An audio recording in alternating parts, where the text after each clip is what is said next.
Welcome to Biography with Plutarch, where we delve into the lives of extraordinary individuals, seeking to understand the intricacies of their character and the experiences that shaped them. Today, we embark on a fascinating journey through the life of the incomparable Nina Simone, a singer, songwriter, and civil rights activist whose profound voice and unyielding spirit continue to captivate audiences around the world. Born Eunice Kathleen Wayman on February 21, 1933, in Tryon, North Carolina, Nina Simone's early life was marked by the harsh realities of racial segregation and the comforting solace of music. Her birthplace, a small town nestled in the foothills of the Blue Ridge Mountains, was a world where the rhythms of the African American community blended with the melodies of traditional Southern music, laying the groundwork for her unique artistic expression. The year 1933 was a tumultuous time in America, with the Great Depression casting a long shadow over the nation and the Jim Crow laws enforcing racial segregation in the South. Nina's childhood was filled with the love and discipline of her mother, Mary Kate Wayman, a Methodist minister who instilled in her a strong sense of faith and moral guidance. Her father, John Divine Wayman, was a handyman and a musician who introduced Nina to the world of music, teaching her how to play the piano and sing in the local church choir. The family's modest home on Hill Street was filled with music, as Nina's parents encouraged her to develop her talents from an early age. Her siblings, sister Lucille and brothers Samuel, John, and Carol, also played a significant role in shaping her childhood, providing a sense of camaraderie and support that would stay with her throughout her life. As a young girl, Nina attended the Tryon Colored School, where she excelled academically and musically. Her teachers, including Mrs. Miller, recognized her exceptional talent and encouraged her to pursue music as a career. The school's emphasis on classical music and literature also had a profound impact on Nina's artistic development, exposing her to the works of great composers like Bach and Chopin. Outside of school, Nina spent countless hours listening to the radio, mesmerized by the voices of jazz legends like Billie Holiday and Ella Fitzgerald, who would later become her inspirations. The historical context of Nina's early years was marked by significant events that would shape her future. The Great Migration of African Americans from the rural South to urban centers in the North was underway, bringing with it new opportunities and challenges for Black communities.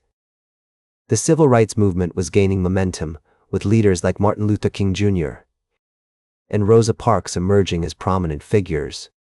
Nina's experiences growing up in a segregated society would later inform her music and activism, as she sought to challenge racial injustices and promote equality. Her family, community, and historical context all played a role in shaping her character and future path. The encouragement of her parents, the guidance of her teachers, and the influence of her musical heroes all contributed to her development as an artist. Nina's rise to fame began in the late 1950s, when she started performing in nightclubs and bars in Atlantic City and New York City. Her unique voice, which blended elements of jazz, blues, and classical music, quickly gained attention from audiences and critics alike. In 1958, she released her debut single, I Loves You Porgy, which became a surprise hit, reaching the top 20 on the Billboard charts. This success led to a recording contract with Bethlehem Records, and her first album, Little Girl Blue, was released in 1959. The early 1960s were a pivotal time for Nina Simone, as she began to establish herself as a major force in the music world. She released a string of successful albums, including Nina Simone at Town Hall and at the Village Gate, which showcased her incredible vocal range and emotional depth. Her music was not only critically acclaimed, but also commercially successful, with songs like My Baby Just Cares for Me and Don't Let Me Be Misunderstood becoming hits. However, Nina's success was not limited to her music alone. She was also a passionate advocate for civil rights, using her platform to speak out against racial injustice and inequality. In 1963, she performed at the historic March on Washington, where Martin Luther King Jr. delivered his iconic I Have a Dream speech. Her music became an anthem for the civil rights movement, with songs like To Be Young, Gifted, and Black in Mississippi Goddamn addressing issues of racism and oppression. Nina's activism was not without controversy, however.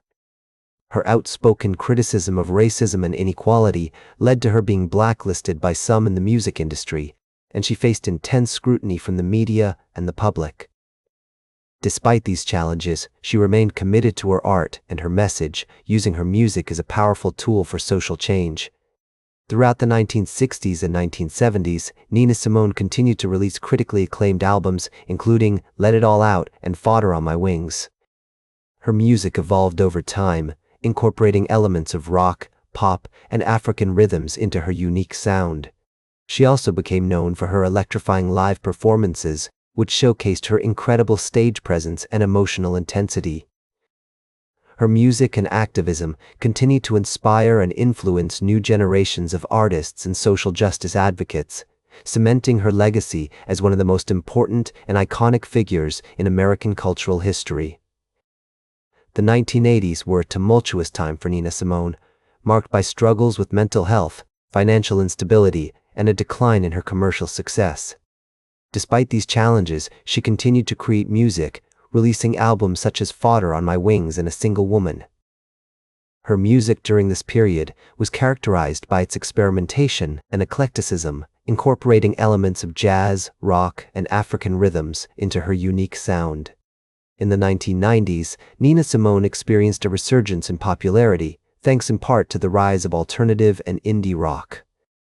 Artists such as Jeff Buckley and Radiohead cited her as an influence, and her music was introduced to a new generation of fans.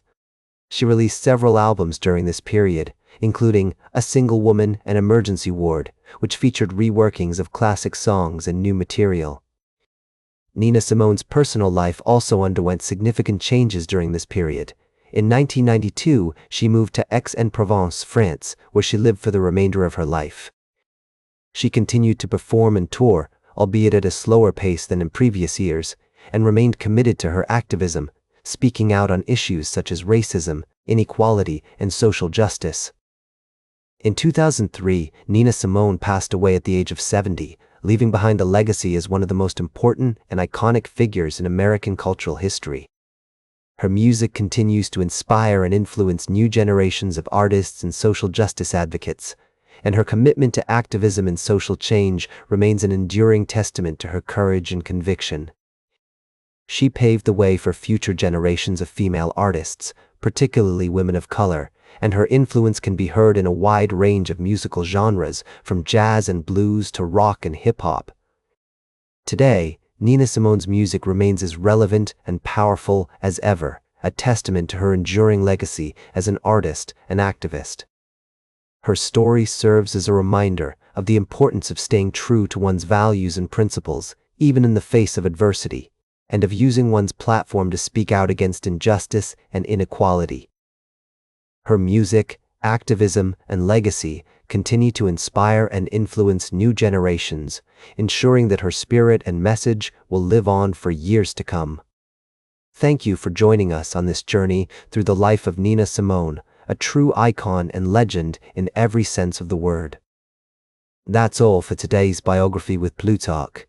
Remember to like, share, and subscribe, and until next time, remember that understanding the lives of remarkable individuals helps us better understand ourselves.